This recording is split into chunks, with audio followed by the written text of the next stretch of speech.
लोकसभा मतदारसंघामध्ये सकाळपासून मतदानाला सुरुवात झालेली आहे आणि मतदारांचा उत्साह जो आहे तो पाहायला मिळतो, चांगला उत्साह पाहायला मिळतोय।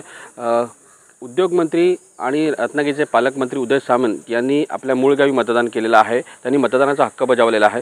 सर, तुम्ही तुमच्या मूळ गावी मतदानाचा हक्क बजावला, काय सांगाल?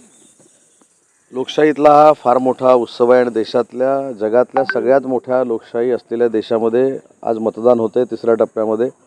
मी देखील माझ्या गावी मतदानाचा हक्क बजावलेला आहे आणि मला असं वाटतं की जास्तीत जास्त लोकांनी मतदानाचा हक्क बजावला पाहिजे, कारण शेवटी देशाचं नेतृत्व कोणी करावं, देशाचं पंतप्रधान कोण असावं यासाठीची निवडणूक आहे। ही काही ग्रामपंचायतीची निवडणूक नाही, त्याच्यामुळे जास्तीत जास्त लोकांनी मतदान करावं हे मी आवाहन करतो। रत्नागिरी सिंधुदुर्ग लोकसभा मतदारसंघामध्ये नारायण राणे वर्सेस विनायक राऊत अशी लढत पाहायला मिळते, काय सांगाल? देशातली प्रत्येक लढत ही उमेदवारांमधली लढत नाही, ही लढत नरेंद्र मोदी साहेब विरुद्ध राहुल गांधी आहे। एकीकडे देशाचं नाव आंतरराष्ट्रीय दर्जावर नेणारे 10 वर्ष जे पंतप्रधान आहेत त्यांच्या विरुद्ध महाविकास आघाडीमध्ये जिथं पंतप्रधान पदाचा उमेदवार नाही अशी लढाई आहे। त्याच्यामुळे फार सोपी ही लढाई आहे। या ठिकाणी कुठच्याही परिस्थितीमध्ये 4 तारखेनंतर पुन्हा एकदा नरेंद्र मोदी साहेब देशाचे पंतप्रधान होतील ही प्रत्येक नागरिकाला खात्री आहे। विनायक राऊत यांनी दावा केलेला आहे की नारायण राणे उमेदवार असल्यामुळे माझा विजय हा सोपा झालेला आहे।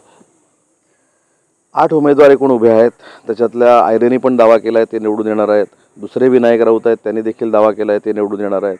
तिसरे सावंत म्हणून जे आहेत त्यांनी पण दावा केला आहे की ते निवडून येणार आहेत।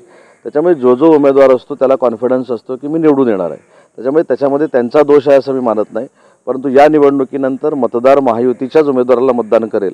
आता माझ्या गावात जर आपण बघितलं तर 4 तारखेच्या रिझल्टनंतर आपण बूथ बघा, या माझ्या गावामध्ये होणाऱ्या मतदानामध्ये जवळजवळ 75 ते 80% मतदान हे महायुतीच्या उमेदवाराला झालेलं आपल्याला दिसेल।